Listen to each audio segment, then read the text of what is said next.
চলুন আজ সবাই মিলে গল্প করি আর পিঠা বানাই।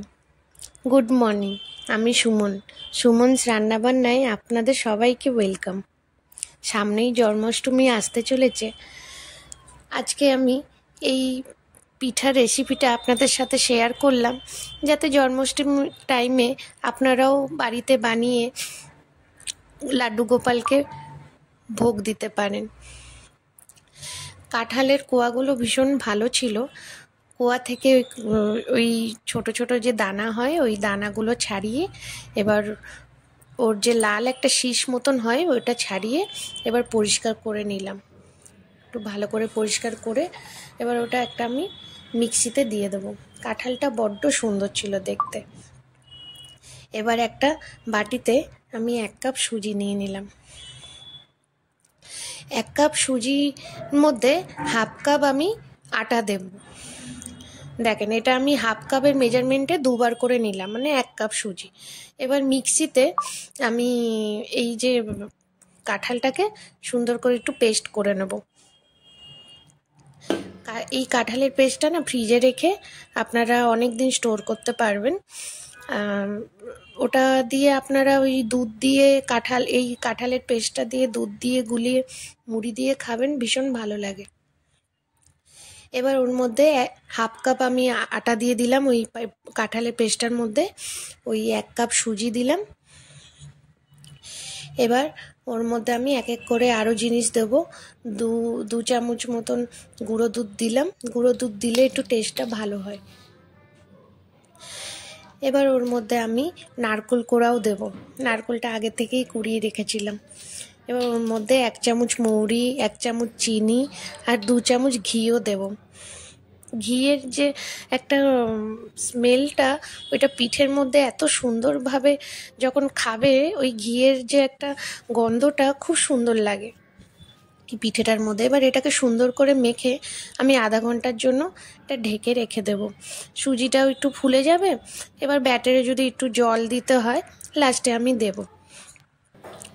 আপনাদের যদি ভিডিওটা ভালো লাগে সাবস্ক্রাইব করে আমার পাশে থাকবেন আর লাইক শেয়ারও করে দেবেন। এই পিঠেটা দেখেন, পিঠের ব্যাটারটা ভীষণ মানে ভালোভাবে সব কিছু যে মেজারমেন্ট করে আমি দিয়েছি, সুন্দরভাবে আর কিছু জল দিতে হবে না, এত সুন্দরভাবে হয়েছে এই ব্যাটারটা। তো এই ব্যাটারে আমি এবার সাইডে রেখে এবার একটা বাটিতে জল নিয়ে হাতটাকে একটু ওর মধ্যে ডিপ করে এবার গোল গোল করে ব্যাটারটাকে হাতে নিয়ে মাঝখানে বুড়ো আঙুল দিয়ে একটু ফুটো করে ওটা তেলের মধ্যে দিয়ে দেবো, গরম তেলে। তেলটা বেশি গরমও হবে না, মিডিয়াম ফ্লেমে এই পিঠাটা ভাজবো। দেখেন, এরকম করে বুড়ো আঙুল দিয়ে ফুটো করে নেবেন। হাতটা ভেজা করে দিলে ওই ব্যাটারটা আর হাতে অতটা লাগবে না, পুরো হাত মাখা মাখাও হবে না। আপনার সুন্দর করে হাতের মধ্যে মানে ওটা নিয়ে গোল করতেও পারবেন আর মাঝখানে ফুটোটাও খুব সুন্দরভাবে হয়ে যাবে। এবার এক এক করে আমি ভেজে নিচ্ছি। ছোটবেলা থেকে বাড়িতে দেখে এসেছি, যখন পিঠে বানানো হতো কোনো পুজোর সময়, মা কাকি জেঠিরা সবাই একসাথে বসে খুব গল্প করতো, আনন্দ করে পিঠে বানাতো। এখন আর ওগুলো হয় না। এখন তো সবাই মানে চাকরির সূত্রে বাইরে থাকে, আর কেউ একসাথে আর থাকা হয় না এখনকার দিনে।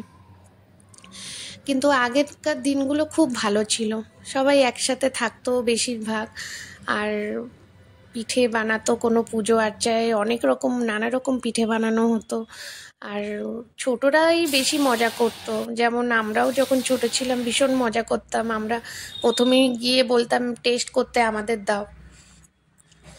আপনারাও নিশ্চয়ই সুযোগ পেয়েছেন ছোটবেলায়, মা কাকিমা জেঠি ঠাকুমা সবাই মিলে যে পিঠে বানাতো।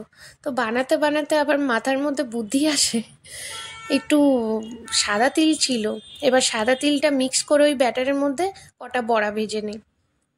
সাদা তিল দিয়ে যে বড়াগুলো ভেজেছিলেন ওগুলো খুব ভালো খেতে হয়েছিল।